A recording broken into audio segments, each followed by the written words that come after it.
한 장소에 딱 모였지 않습니까? 이제 우리의 미래가 어떻게 될 것인가 고민할 수밖에 없는 상황을 그들은 잘 알고 있었어요. 이때 예수님께서 딱 찾아가셔서 너희에게 평강이 있을지어다 이렇게 말씀하세요. 은혜와 평강이 없는 이유는 누구를 잘 모르기 때문이에요. 예수님을 잘 모르기 때문입니다. 예수님을 알면 알수록 우리 안에 은혜가 뜨겁게 일어나고 예수 그리스도를 알면 알수록 평강의 은총이 우리에게 찾아옵니다. 코로나 시기 때에 예수를 안다고 우리가 은혜가 넘칩니까? 예수를 안다고 우리의 마음속에 평강이 있습니까? 이렇게 생각하면 우리의 마음을 장악하는 존재가 어두움의 존재라는 걸 아셔야 돼요. 사탄은 신앙인들의 성향을 굉장히 잘 알고 있습니다. 굉장히 잘 알고 있기 때문에 이들은 전략을 펼치는데 어떠한 전략을 펼치느냐? 교회는 잘 나오게 하고 인간관계는 잘 묶어 두는데 누구를 알려고 하지 않아요. 예수님을 알려고 하지 않아요. 또 목회자들도 마찬가지예요.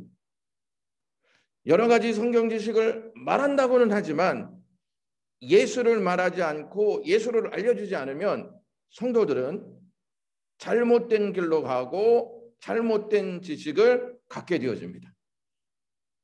제가 몇 주 전에 일부 예배 때 아는 것이 믿음이다라고 하는 제목으로 하나님의 말씀을 전한 적이 있습니다.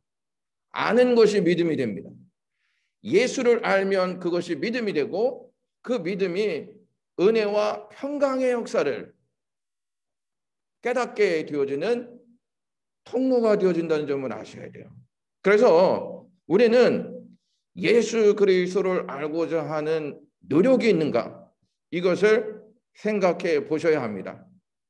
여러분, 베드로 전서와 후서 보시면 베드로가 아주 강력하게 자주 반복하는 단어가 있어요. 그게 뭐냐? 지식이라는 단어예요. 자, 두 번째, 우리가 신앙생활하면서 반드시 질문해야 할 것 중에 하나가 능력은 어떻게 임하는가? 능력은 어디로부터 오는가? 이거를 좀 생각하실 필요가 있다는 것입니다. 여러분들은 능력이 어떻게 무엇으로부터 생긴다고 생각하세요? 임원을 맡으면 직분을 맡으면 그것이 능력으로 찾아온다고 생각하십니까? 그런데 그렇게 생각하는 분들이 굉장히 많이 있어요. 왜? 능력이 무엇으로부터 어떻게 임하는지 모르기 때문이에요.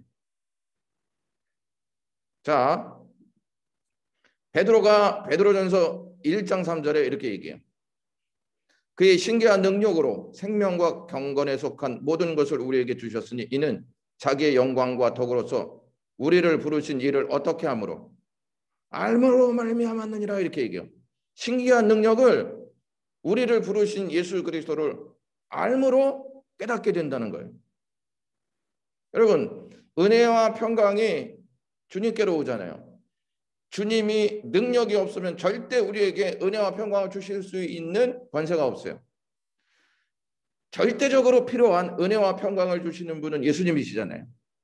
그 예수님을 알면 알수록 뭐가 커지는지 아세요? 은혜가 커지게 되어지고 예수님을 알면 알수록 평강이 깊어지고 견고해집니다. 이걸 사탄이 잘 알고 있기 때문에 우리의 신앙에 어떠한 방해를 주냐면 자꾸 예수를 알려고 하지 않고 다른 것을 알려고 하는 마음을 준다는 것 주목하실 필요가 있어요. 자, 그래서 베드로후서 1장 8절에 너희로 우리 주 예수 그리스도를 알기에 뭐하지 않고 게으르지 말라 이렇게 얘기해요. 예수님이 하나님 나라의 비유를 얘기하실 때 이렇게 말씀하신 적이 있어요.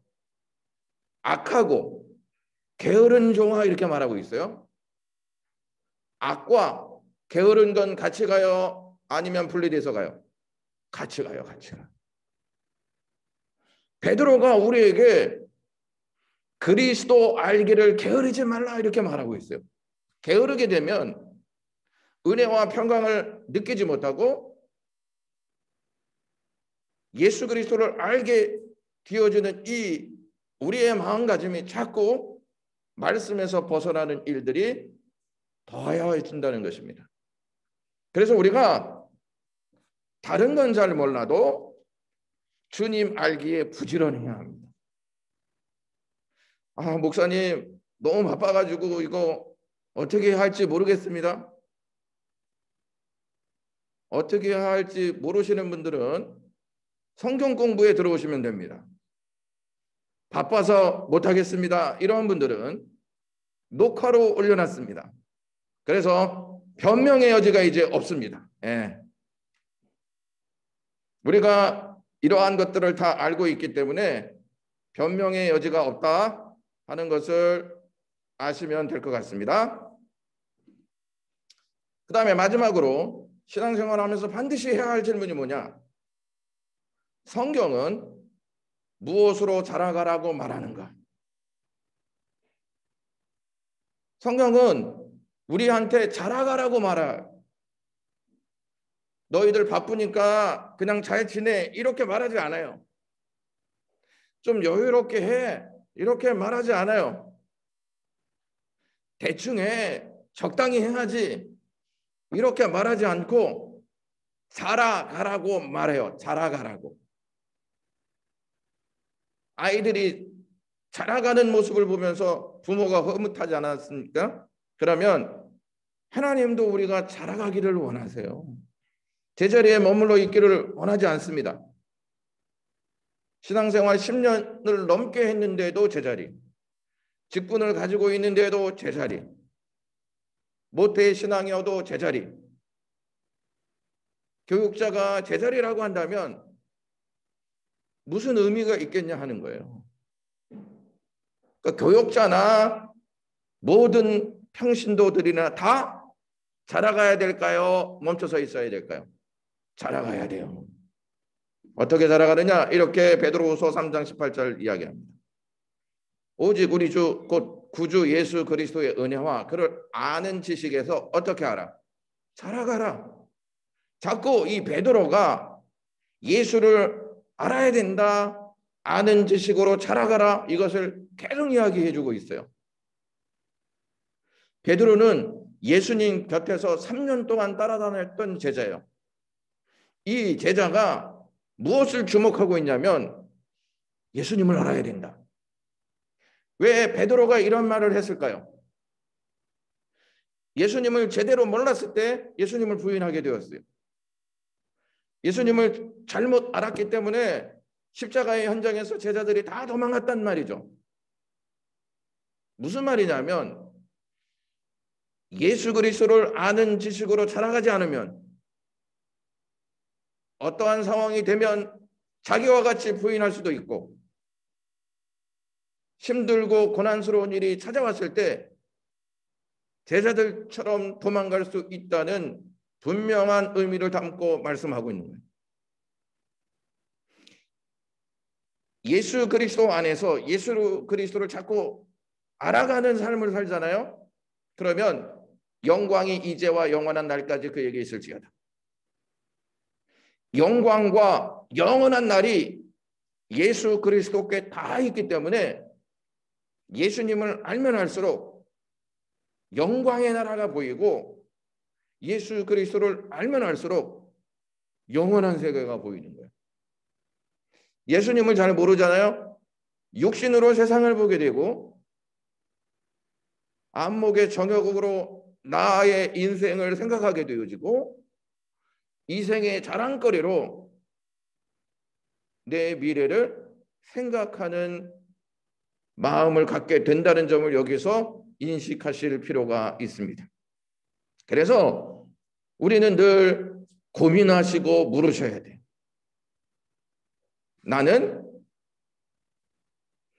무엇으로부터 능력을 얻으려고 하고 무엇으로부터 자라나려고 하고 무엇으로부터 살아가려고 하는지를 좀 아실 필요가 있습니다. 자, 여러분, 말세가 되면 누가 등장한다고 얘기해요? 누가 등장한다고? 적그리스도가 등장한다고 얘기하죠. 그래서 적그리스도는 어떠한 사람들은 뭐 교황일 수도 있다. 어떠한 사람들은 세계의 대통령이 될 수도 있다. 여러 가지 예측하는 내용들을 우리에게 말하지 않습니까? 그런데 요한이라는 사도는 이렇게 이야기해요. 미혹하는 자가 세상에 많이 나왔나니 이는 예수 그리스도께서 육체로 오심을 부인하는 자라. 이러한 자가 미혹하는 자요 누구다? 적그리스도다. 그러니까 이단 사상을 가지고 있는 모든 사람은 다 누구예요? 적그리스도예요. 그냥 한 사람만 지칭해서 적그리스도라고 말하는 게 아니고 예수님을 부인하는 모든 사람은 다 안티라는 거예요. 적그리스도라는 것입니다. 그러니까 우리가 예수를 잘 모르지 않습니까? 그러면 적그리스도가 주는 사상에 빠질 가능성이 매우 높습니다. 여러분 여기 화면에 보시면 미혹하는 자가 세상에 적다고 언급합니까? 많다고 언급합니까? 많아요. 여러분 코로나 바이러스가 점점 숫자가 많아지면 여러분 막 불안하고 두려워하지 않습니까? 그런데 내 안에서 그리스도를 거부하려고 하는 마음이 커진다든지 깊어지면 불안해하고 두려운 마음을 가지고 하나님 앞에 서느냐 하는 것도 질문해 보셔야 한다는 것입니다. 코로나 숫자만 늘어난다고 불안해하기보다 자꾸 예수 그리스도를 부인하는 자들이 늘어가는 것을 보고 이 시대를 파악할 수 있는 저와 여러분들이 되셔야 합니다. 여러분 1번 문제를 보시면 성경의 기록 목적을 요한 사도가 이렇게 얘기했습니다. 오직 이것을 기록하면 너희로 예수께서 하나님의 아들 그리스도이심을 어떻게 하려 함이라? 믿게 하려 함이라는 거예요. 그러니까 성경은 하나님의 아들 그리스도에 관한 메시지예요. 그리스도에 관한 메시지. 이 메시지를 왜 주셨어요? 왜? 왜 주셨을까요? 믿게 하려고 하나님께서 주신 거예요. 성경 왜 주셨냐면 예수님 믿게 만들도록 하시기 위해서 성경 주신 거예요. 성경을 읽으면 읽을수록 누가 보여야 하냐면 예수님이 보셔야 돼요. 그리고 그 마음이 굳건히 서야 돼요. 그러면 성경을 안 읽으면 어떻게 될까요? 성경을 안 읽으면 예수가 보여요? 아니면 흐리무리한 게 보여요? 예. 세상이 막 보이는 거죠. 그냥 엄청나게 크게 보이고 선명하게 보이고 안경 안 껴도 1.5, 1.5예요. 분명히 성경을 배워야 하고 성경을 읽어야 하는 이유는 다른 데 있지 않아요. 우리는 자꾸 예수님에 대해서 망각하는 경향이 있어요. 조금만 틈만 있으면 세상 바라보고 싶어하는 욕구와 욕망이 우리에게 있어요. 그래서 예수님이 이 성경을 주면서 자꾸 누구 믿고 생각하라고? 예수님 믿고 생각하라고. 그리고 자꾸 알면서 자라가라고. 이 성경을 주셨다는 것에 여러분 그 의미를 부여하셔야 돼요. 자, 우리가 지난주에 그의 외아들 예수 그리스도를 믿사오니 이 부분 같이 나누었잖아요. 예수 그리스도를 믿는다는 게 과연 뭐냐는 거예요. 여러분 다 예수님 믿으시죠? 안 믿으면 또 이단처럼 여김 받을 것 같고 이단처럼 여김 받으면 적그리스도라고 분명히 이야기를 듣기 때문에 다 믿습니다 이렇게 얘기해요. 그러면 무슨 내용을 믿느냐는 거예요. 예수님에 대해서. 이걸 좀 체계적으로 생각해 볼 수 있어야 돼요. 정리하셔서 생각해 보셔야 돼요. 만약에 여러분 자녀가 여러분들한테 엄마 예수 그리스도를 믿는다는 의미가 뭐야 하면 여러분 어떻게 반응하실 것 같습니까? 그냥 잠자코 믿어. 믿는 게 최고야. 이렇게 도마처럼 너 보고 믿을 거야? 생각하지 말고 믿어. 이렇게 생각하시면 안 되고 이렇게 말씀하시면 안 되고 분명하게 제시해 주셔야 돼요. 7가지가 있어요. 근데 그 7가지가 어디에 다 나올까요? 1번 사도신경, 2번 사도신경, 3번 사도신경. 사도신경에 다 나와요. 근데 우리가 체계적으로 이 사도신경에 대해서 공부하지 않았기 때문에 우리 주 예수 그리스도를 믿는다는 의미를 정확하게 답을 하지 못해요. 사도신경은 고백이잖아요. 물어보면 답할 수 있는 내용이란 뜻이에요. 사도신경만 제대로 잘 깨닫고 구축한다면 어떠한 질문 앞에서도 뒤로 물러서지 않고 담대하게 말할 수 있습니다. 7가지입니다. 첫 번째, 오늘 저희가 살펴볼 내용인데 성령으로 잉태하신 예수님을 나는 믿는다. 두 번째, 동정녀의 몸에서 탄생하신 예수님을 나는 믿는다. 세 번째, 고난받으시고 십자가에 죽으신 예수님을 나는 믿는다. 네 번째, 장사 지냄바 되신 예수님을 나는 믿는다. 그리고 다섯 번째, 부활하신 예수님을 나는 믿는다. 여섯 번째, 승천하시고 하나님 우편에 계신 예수님을 나는 믿는다. 그리고 마지막으로 심판하기 위해 재림하시는 예수님을 나는 믿는다. 7가지 완벽한 믿음의 내용을 성경은 우리에게 알려주고 있습니다. 그러니까 자녀들이나 지인들이 주 예수를 믿는다는 것이 뭐요? 라고 말한다면 여러분들이 이 7가지 내용을 언급할 필요가 있어요. 나는 성령으로 잉태한 예수님을 믿어. 동정녀의 몸에서 탄생한 예수님을 믿어. 고난받으시고 십자가에 죽으신 예수님을 나는 믿습니다. 장사 지난 바 된 예수님을 나는 믿습니다. 부활하신 예수님을 나는 믿습니다. 승천하시고 하나님 우편에 계신 예수님을 나는 믿습니다. 심판하기 위해 재림하시는 예수님을 나는 믿습니다. 이렇게 이야기하니까 목사님 그거 다 알고 있는 건데 다 알고 있는 건데 왜 잘 얘기 못 하시죠? 그런데 여러분 이거 성도들이 다 제대로 믿을 것 같죠? 이 7가지 내용을 다 믿을 것 같죠? 제대로 알지도 못하고 제대로 믿지 못하는 성도들이 꽤나 많다는 점을 아셔야 돼요. 제가 미국에 있을 때 미국 교회 목사님들은 부활을 믿지 않았어요. 미국 교회 마찬가지고 한국 교회도 이 7가지의 내용을 믿는 사람들이 그렇게 많지 않아요. 그러면서 우리는 예배의 자리에 앉아 있고 직분을 맡아 봉사하는 일을 한다고 합니다. 예수님을 알지 못하고 하니까 항상 문제가 터지는 것이고 예수님을 알지 못하고 살아가니까 항상 세상 풍조를 따라가고 시대의 정신을 따라가는 아픈 사연을 갖게 되어집니다. 예수를 믿는다는 건 바로 이것이고 그 당시에 이걸 믿는 자들은 어떻게 되어졌냐? 순교했어요. 이게 쉬울 거라고 생각하지만 이걸 다 믿을 거라고 생각하지만 결코 그렇지 않다는 점을 아셔야 됩니다.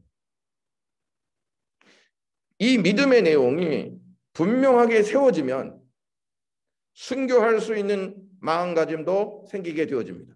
왜? 심판하시는 주님이 오시는데요. 지금 예수님께서 하나님 우편에 앉으셔서 우리를 보고 계시는데요. 스데반이 돌에 맞아 죽는 상황 가운데에도 그가 복음을 전할 수 있었던 이유는 이 신앙 때문에 그래요. 스데반이 설교하는 내용을 잘 보십시오. 이 내용이 다 포함되어 있어요. 그래서 죽음을 맞이할 때 어디를 바라봅니까? 하늘을 바라봐요. 하늘을 바라보자 예수님께서 서시고 자기를 주목하시는 것을 보게 되어집니다. 이걸 잘 모르면 평생 뭐 하다가 인생 끝나는지 아세요? 내 인생 왜 이래? 내 인생 의미 전혀 없어. 내 인생 내놓을 게 하나도 없어. 내 인생은 이렇게 살다가 죽는 불행한 인생이야. 이것밖에 말하지 못합니다. 그런데 이 내용을 제대로 안다면, 이 내용을 제대로 믿고 있다면 세상 앞에 담대해질 수 있고 우리의 마음가짐이 하나님이 기뻐하시는 고백들을 계속할 수 있습니다. 자, 여러분, 하나님께서 사람이 되셨다는 것은, 그러니까 예수님이 육신을 입고 오셨다는 것은 신성을 그대로 유지하시면서, 즉 하나님의 본성을 그대로 유지하시면서 인간이 되셨다는 말이에요. 하나님은 없고 그냥 인간만 되셨다는 게 아니고 100% 하나님이고 100% 인간이시다 하는 것을 아셔야 돼요. 자, 예수님은 100% 인간이시라 그랬죠. 근데 어떻게 하나님이 되시죠?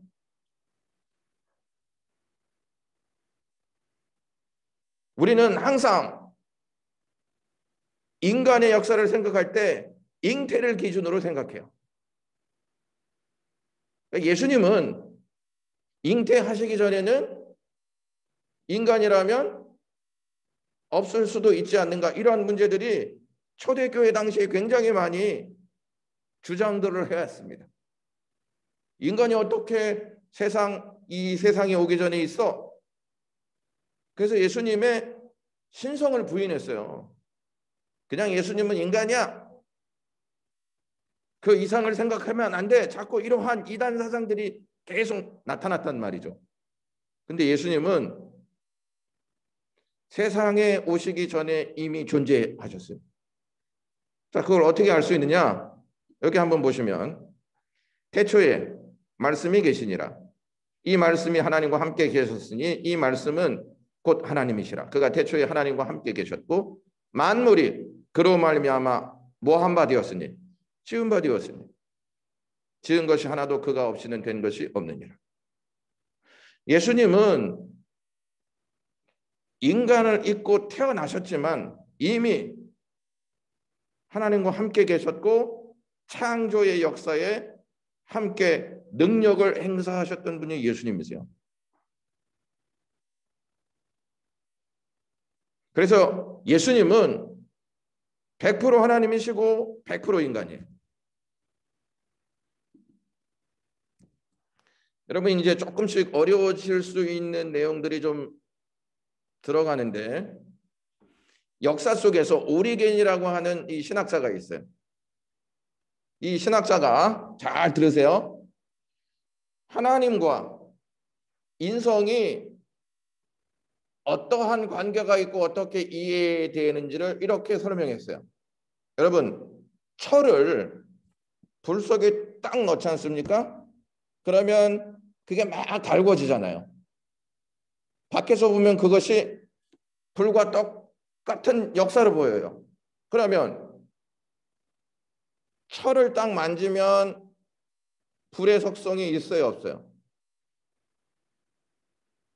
뜨겁게 다 알아오르니까 같이 맞물려 있는 거잖아요. 불과 쇠가 같이 맞물려 있죠. 이 철이 뜨겁지 않아 하고 철을 잡으면 돼요, 안 돼요? 안 돼요. 불과 같이 봐야 된다는 말이죠. 이것이 신성과 인성에 이해할 수 있는 최고의 비유다 이렇게 얘기했어요. 인성이지만 하나님의 속성을 갖고 있고 하나님이시지만 인간의 속성을 갖고 있는 분이 누구시냐면 예수님이시다.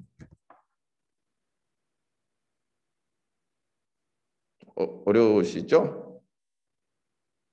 그동안 그래도 조금씩 들어가지고 여기에 10마리가 이제 왔다 갔다 했는데 이제 아마 3마리가 이제 왔다 갔다 하는 걸로 보일 수도 있어요.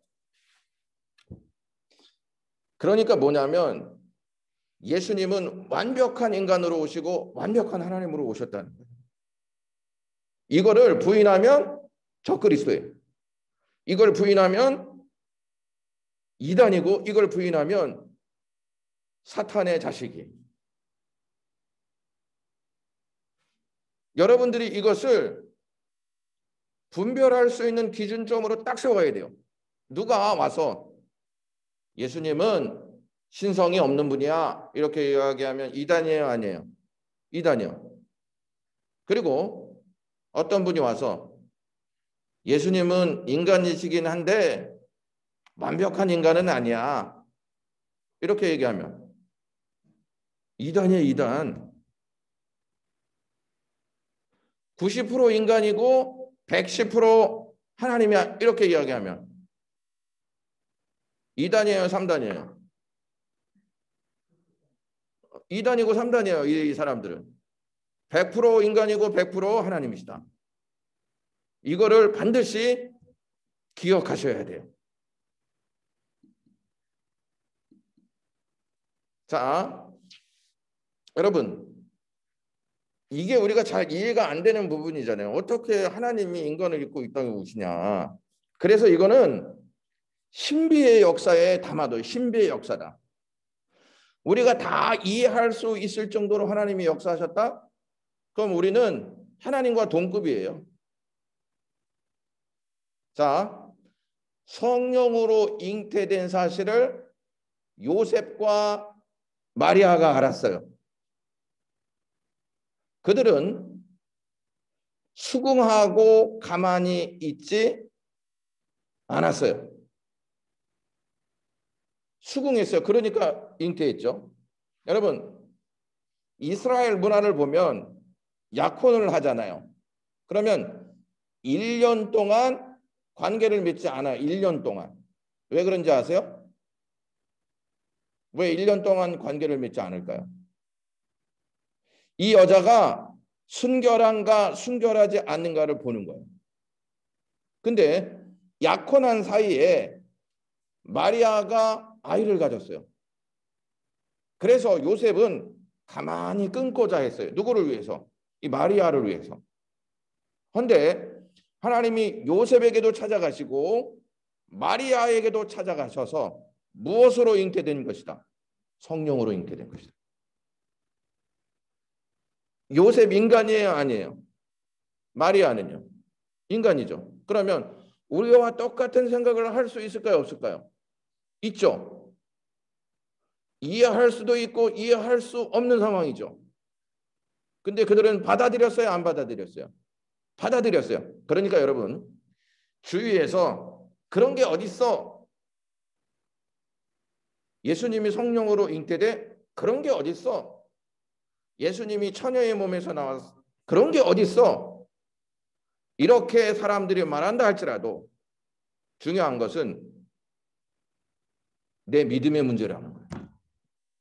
이 마리아하고 요셉 자기의 믿음의 문제로 딱 붙잡았지 않습니까? 마찬가지 이거는 다른 사람의 문제가 아니고 내 믿음의 문제예요.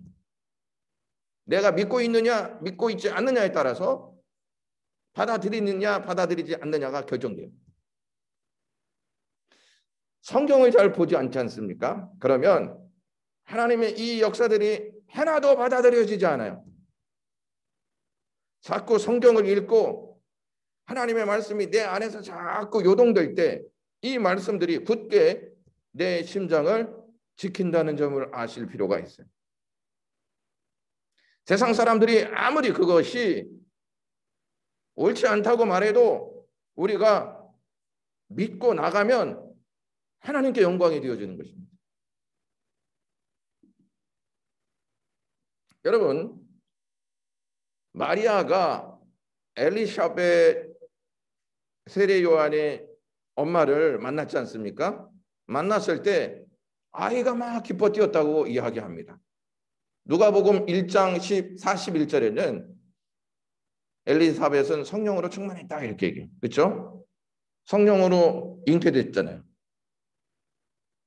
성령으로 마리아의 몸에 지금 예수님이 들어가셨잖아요. 6개월 전에 가진 이 엘리사벳이 그 안에 있던 세례요한이 기뻐 뛰는 것을 느낍니다. 자, 이 엘리사벳은 원래 아이를 가질 수 있었어요? 없었어요? 아이가 없었어요. 하나님께서 천사를 보내서 잉태할 것이다 이렇게 얘기하셨죠. 누가 주관하신 거예요? 하나님이 주관하신 것이죠. 그래서 늙은 샤가랴와 엘리사벳이 아이를 가졌어요. 가질 수 없는 상황이었는데 가졌어요. 하나님의 역사임을 알았어요. 그 사실을 누가 알았냐? 마리아가 알았어요. 사가랴와 엘리사벳이 아이를 가질 수 없는 상황인데 아이를 가졌어. 자기도 지금 아이를 가질 수 없는 상황이잖아요. 누구의 역사라는 거예요? 하나님의 역사라는 거예요. 성령으로 잉태된 사건임을 믿게 되어집니다. 그래서 수용하고 믿고 하나님의 말씀대로 됩니다 이렇게 고백할 수 있었던 믿음이 마리아에게 있었던 것입니다. 자, 여러분 여기 잠깐 한번 보세요. 뱃속에 있는 세례 요한이 기뻐 뛰었다 이렇게 얘기하잖아요. 그거를 6세기에 시리아 설교가 제이콥이라는 사람이 있어요. 그 사람이 이렇게 이것을 설명했습니다. 하나님의 아들이 성령을 주시니 누구에게? 누구에게 성령을 주시니? 지금 마리아와 엘리사벳이 만났어요. 근데 엘리사벳 배 안에 있는 세례 요한이 막 기뻐 뛰었다 그랬죠. 이 상황을 지금 언급하는 거예요. 여기 보세요. 하나님의 아들이 세례 요한에게 성령을 주시니 아직 태중에 있던 아이가 성령의 세례를 받았다. 즉시 복중의 아이가 다윗의 자손으로 오신 왕의 길을 준비하기 위해 말씀을 전하기 시작했다. 그게 뭐냐? 기뻐하면서 시작했다는 뜻이에요. 그냥 잉태되어서 어떤 나이가 돼서 시작한 게 아니고 이미 뱃속에서부터 성령을 받은 이 세례 요한이 예수님의 어머니 마리아를 보면서 기뻐했다는 뜻은 그 뱃속에 있었던 예수님을 보고 기뻐했다는 뜻이에요. 자, 제가 설교 시간에 계속 언급한 건데 당시에 왕이 있을 때에는 왕이 월곡동에 온다 이렇게 계획을 잡지 않습니까? 그러면 전령이 6개월 전에 이것을 다 방문합니다. 왕이 어디에서 잘 것이고 왕이 어디에서 먹을 것인지를 다 조사합니다. 누구를 만날 것이고. 그러니까 이 전령을 보면 왕의 행선지가 다 보여요. 이 전령의 메시지를 보면 왕의 메시지가 보여요. 세례 요한이 예수님 태어나기 몇 개월 전에 왔어요? 6개월 전에 왔어요. 그러니까 세례 요한은 예수님의 전령으로 온 거예요. 세례 요한을 보면 누구를 볼 수 있어요? 예수님 볼 수 있죠. 자, 탄생 한번 보세요. 탄생. 원래 아이를 가질 수 없는 상황이었죠. 근데 이 엘리사벳이 세례 요한을 가졌어요. 예수님 보세요. 관계를 맺지 않았는데 예수님을 가졌어요. 성령의 역사였잖아요. 성령의 역사가 서로 만났을 때 이 세례 요한이 기뻐했어요. 세례 요한이 어디에서 외쳤죠? 광야에서 외쳤죠. 예수님 공생이 시작할 때 광야에 가셔서 사탄과의 역사 속에서 승리하셨어요. 세례 요한은 죄를 지적한 다음에 순교하죠. 죄가 있어서 죽은 게 아니고 헤롯의 죄를 지적하자 헤롯에 의해서 죽은 거예요. 예수님 죄가 있어서 죽으신 거예요? 죄가 없으신데 죽으신 거예요? 다 똑같아요. 그러니까 세례 요한을 보면 장차 예수님이 어떠한 역사를 이루실 것인지가 다 보인다는 거예요. 자, 여러분 성령으로 잉태하사 이 부분은 우리의 이성으로는 받아들이기 힘든 것이잖아요. 그렇죠? 근데 사도신경이 어떻게 시작되죠? 전능하사 이렇게 시작돼요. 그러니까 전능하사 천지를 만드신 이 하나님을 믿지 않으면 다른 것도 다 믿을 수가 없죠. 근데 전능하신 하나님을 믿지 않습니까? 그러면 그 뒤에 따라 나오는 우리 이성적으로 감당할 수 없는 것까지 다 믿음으로 받을 수 있는 은혜가 있는 거예요. 그래서 전능하사라는 말이 얼마나 중요한 메시지인지 몰라요. 여러분 전능하신 하나님이신데 인간의 몸을 입고 못 오시나요? 전능하신 분이신데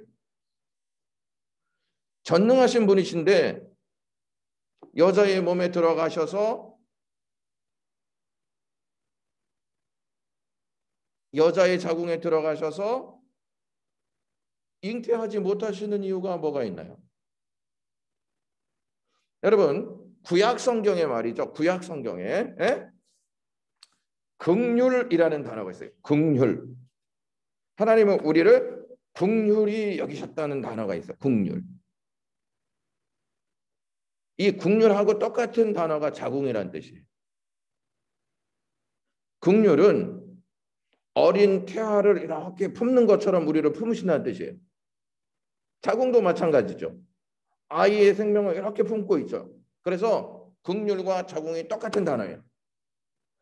긍휼을 베푸시기 위해서 하나님은 육신을 입고 마리아의 자궁 속에 들어가셨다가 이 땅 가운데 태어나신 것입니다.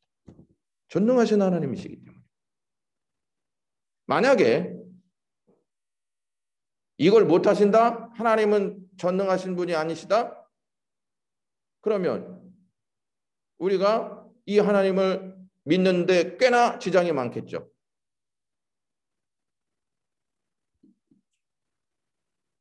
자, 예수님이 성령으로 잉태했잖아요. 그러면 성령님이 아버지신가요? 성령으로 잉태했는데. 이러한 질문 분명히 하는 사람들이 있어요. 처음 들어보세요? 아니면은 그동안 계속 생각하셨어요? 성령으로 잉태하사 그러면 성령님이 아버지신가 하고 사도신경을 중단해 보신 적 있으세요? 아니죠. 그냥 밀어붙여 그냥. 예? 되든지 안 되든지 그냥 밀어붙여. 그냥. 자, 이 부분을 좀 생각해 볼 수 있도록 하겠습니다. 그래서 이러한 내용들의 질문을 나올 것 그리고 그 시대에 이러한 말을 하는 사람들의 내용을 다 참고해서 전능하신 하나님 아버지를 내가 믿사오며 이렇게 이야기해요. 성령을 아버지라고 이야기해야 안 해요? 안 하고 전능하사 천지를 만드신 하나님 아버지 딱 여기서 이렇게 얘기해요. 아버지는 한 분이시다. 그분이 전능하신 분이시다. 아버지께서 성령을 통해서 이 땅에 예수님을 보내신 거예요. 그래서 초대교회 성도들은 이것을 딱 확고하게 세우고 신앙을 고백한 거예요. 다른 말 하지 마. 우리는 너희들이 말하는 거 듣지 않아. 우리의 신앙 고백은 성경을 중심으로 핵심적인 내용이기 때문에 이것 이외에 결코 다른 것과는 타협할 수 없어. 이렇게 이 사람들은 이 신앙 고백을 간직하고 있었어요. 여러분, 니고데모가 예수님을 찾아가지 않습니까? 근데 예수님이 이렇게 얘기해요. 사람이 물과 성령으로 나지 아니하면 하나님 나라에 들어갈 수 없다. 물과 성령으로 나지 아니하면. 여기서 물은 뭘까요? 물. 에? 그냥 물을 딱 한 번 딱 먹고, 에? 성령이 올 때까지 기다리면 물과 성령으로 거듭날 수 있는 건가요? 보통은 세례로 의미해요. 물. 세례 받지 않습니까? 세례를 받고 성령의 역사가 일어나지 않으면 하나님 나라에 들어갈 수 없다. 니고데모가 성령을 아버지로 가지는 것은 아니에요. 그렇죠? 성령으로 거듭났다고 내 아버지는 성령님이시다. 이렇게 고백하지 않잖아요. 좀 어려우세요? 아니면 그냥 이해가 되세요? 아니면 한 마리가 더 여기 늘어났습니까?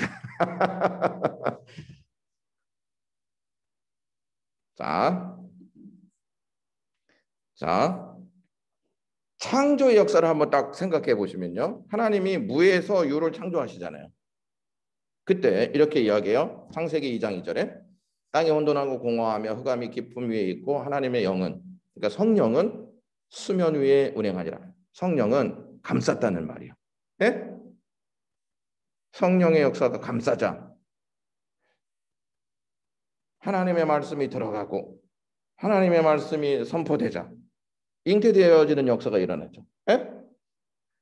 성령의 역사, 성령의 역사, 하나님의 말씀의 역사랑 같이 가죠. 네? 자, 시편 104편 30절에 주의 영을 보내어 그들을 창조하사. 주의 영이 뭐예요? 성령을 보내어 그들을 창조하사 지면을 새롭게 하시나이다. 이렇게 얘기해요. 창조의 역사에는 성령께서 항상 함께 한다는 거예요. 성령께서. 자, 세상을 만드실 때 성부 하나님만 만드셨습니까? 성자 하나님도 계시고 성령 하나님도 계셨어요. 예, 그렇죠. 다 계셨어요. 다. 그러니까 삼위일체의 역사가 창조예요. 그렇죠? 자, 그런데 이 창조 역사가 죄로 말미암아 자꾸 파괴되어져 갔죠. 그러면 이 창조의 역사를 다시 새롭게 하셔야 되잖아요. 그렇죠? 새롭게 하시기 위해서 하나님이 사람을 구원시키는 역사를 허락하십니다. 그게 재창조의 역사, 구원의 역사예요. 자, 구원의 역사죠. 구원의 역사에 딱 보시면 누가 지금 역사하고 있어요? 성령께서 역사하고 계세요. 성령께서. 창조의 역사와 구원의 역사에 누가 역사하고 있어요? 성령께서 역사하고 있어요. 그래서 성령으로 잉태하사 이 말을 이해하셔야 돼요. 우리를 새롭게 변화시키시기 위해서는 성령의 역사가 반드시 있어야 된다는 거예요. 그래서 누가복음 1장 35절에 천사가 대답하여 이르되 성령이 내게 임하고 지극히 높으신 이의 능력이 너를 덮으리니. 이게 뭐냐? 하나님의 영이 이 세상을 이렇게 감쌌던 것처럼 지금 마리아의 태를 성령께서 이렇게 감쌌다는 거예요. 그래서 하나님의 아들이 잉태될 것이다 하는 메시지를 주십니다.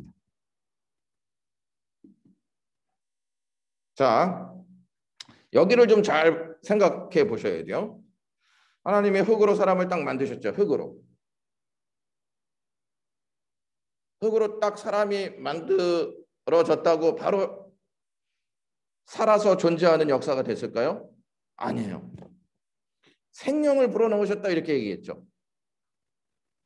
하나님의 숨결을 불어넣으셨다는 뜻이에요. 그러니까 하나님의 숨결이 들어가지 않으면 어떻게 돼요? 살아 역사할 수 있어요? 없어요? 없어. 살아있는 존재가 될 수 없고 그냥 흙이에요. 흙. 진흙이에요. 진흙. 그러니까 이거랑 똑같은 거예요. 우리가 이제 진흙으로 사람 만들어 놓잖아요. 여기다 딱 놨어요. 그게 뭐 쟤네들이 막 알아서 활동하고 그러나요? 활동하지 못해요. 왜? 생명이 없으니까. 성령을 불어넣으셨을 때, 하나님의 영을 불어넣으셨을 때 사람이 살아있는 영이 되잖아요. 자, 예수님께서도 마찬가지. 창조의 역사도 마찬가지. 구원의 역사도 마찬가지로 성령의 역사가 운행할 때만이 진정한 창조가 일어난다. 진정한 창조가. 이 역사를 이루시기 위해서 예수님이 성령으로 잉태되신 거예요. 성령으로. 이제 요 4번만 보시고 끝내도록 하겠습니다. 이 끝낸다는 말에 평강이 찾아오는 우리의 마음을 보게 되죠. 네. 이 히폴리투스라는 사람이 스스로 처음 사람 아담을 새롭게 변화시켰다. 이게 무슨 말이냐면 마리아의 몸에 예수님께서 거하셨지 않습니까? 이게 아담을 새롭게 변화시키신 하나님의 역사다. 자, 이걸 좀 더 구체적으로 알려드리겠습니다. 이 사람이 11세기 안셀무스라는 사람이에요. 자, 안셀무스라는 사람이 이렇게 얘기했어요. 메시아가 무한한 속전을 치르고 부활하여 우리의 구원으로 성취하기 위해서는 하나님이어야만 하지만 아담과 그 선택받는 후손을 참으로 합당하게 대변하기 위해서는 인간이 되어야 한다. 자, 무슨 말이냐면 인간을 구원하러 예수님이 오셨지 않습니까? 근데 그 구원받아야 할 대상이 누구예요? 아담의 후손들이죠. 그렇죠? 저와 여러분들은 아담의 후손이에요? 아니에요. 아담의 후손이죠. 이 아담의 후손을 구원하시기 위해서 하나님이 육신을 입고 새로운 아담으로 오셔야 된다는 말이에요. 왜? 그 첫 아담이 죄를 졌기 때문에 이제 새로운 아담이 와서 첫 아담이 죄를 진 모든 것을 다 갚아야 된다는 거예요. 그러니까 아담이 빚을 졌어요. 그렇죠? 빚을 졌죠. 죄로 인하여 빚 졌죠. 이것을 마지막 아담이 와서 갚아야 된다는 거예요. 그래야 아담의 후손들이 구원받는다는 말이에요. 이제 이해가 가셨죠? 자, 그래서 첫 번째 아담은 인류를 타락시켰다. 그러나 두 번째 아담, 인류의 새로운 시작이자 우리를 생명과 기쁨으로 인도할 새로운 원형이 여기에 있다. 자, 여러분, 에덴 동산의 첫 번째 아담, 부모가 있어요, 없어요? 에? 부모가 없죠. 신비적인 탄생이에요, 생리적인 탄생이에요? 신비적인 탄생이죠. 그러면 둘째 아담은 신비적인 탄생이 되어야 되죠. 생리적인 탄생이 아니고 신비적인 탄생이 되어야 되잖아요. 그래서 성령으로 잉태된 거예요.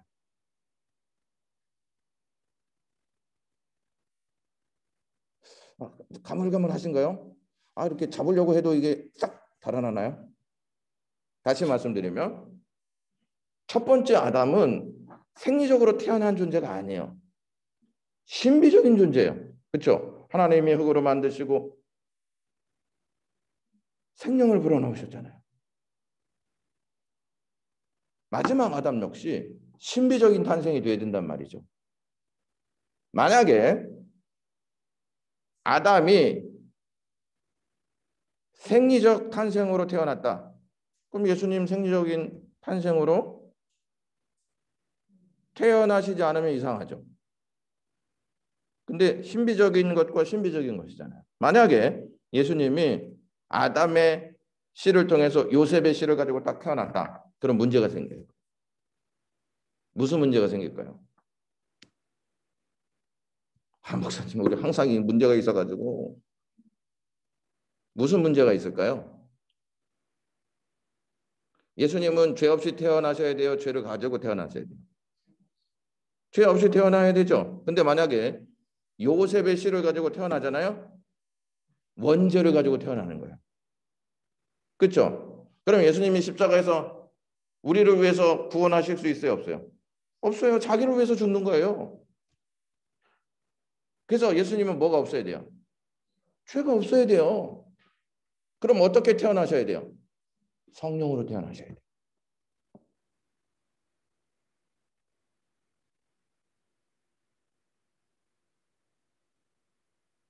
이제 이해가 가물가물하세요? 아니면 조금 왔다 갔다 하다가 일단 뒤로 가 있나요? 네? 아, 예. 자, 오늘은 여기까지만 하고 혹시 질문이 있으신 거?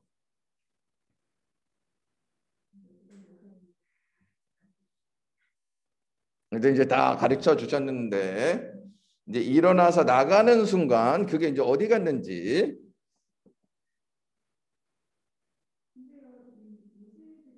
응.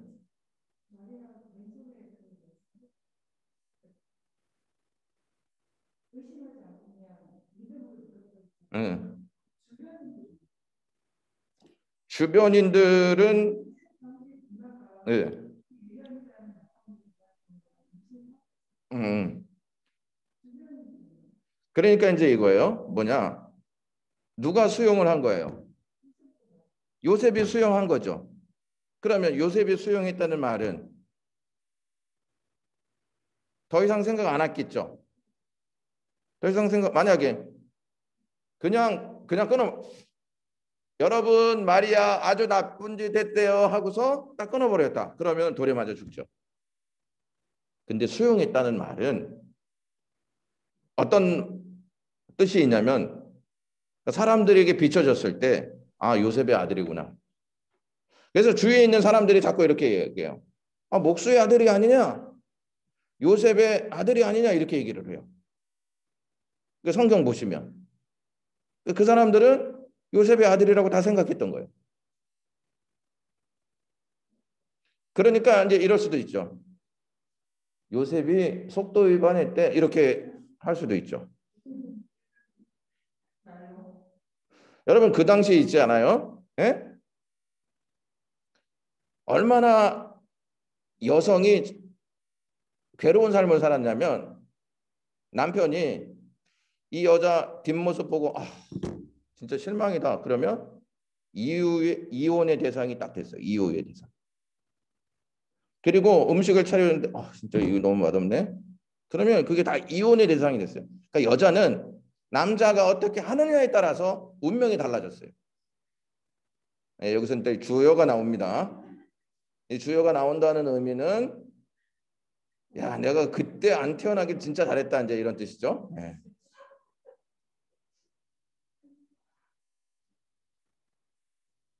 질문 있으신가요? 이제 제가 이제 화면에 몇 분들을 보는데 지금 이제 배가 고프신 거예요. 이제 지금 끝나자마자 내가 밥을 먹어야 되겠다. 이제 이렇게.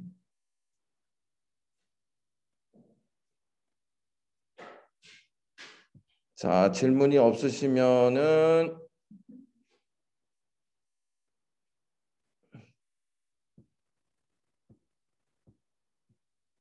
제가 기도하고 마치겠습니다. 주님 고맙습니다. 오늘도 예수님을 알게 하셔서 참 고맙습니다. 우리는 예수님을 너무 모르고 그냥 십자가에 달려 돌아가신 주님, 부활하신 주님 거기까지만 알고 있는 우리의 모습을 보게 되어집니다. 예수님을 알면서 자라가게 하시고 예수님을 알면서 능력을 얻게 하시고 예수님을 알고 싶어하는 마음이 우리에게 굳건히 세워지게 하시옵소서. 예수 그리스도의 이름으로 기도드리옵나이다. 아멘. 자, 이것으로 마치겠습니다. 수고하셨습니다. 감사합니다. 네. 감사합니다. 감사합니다.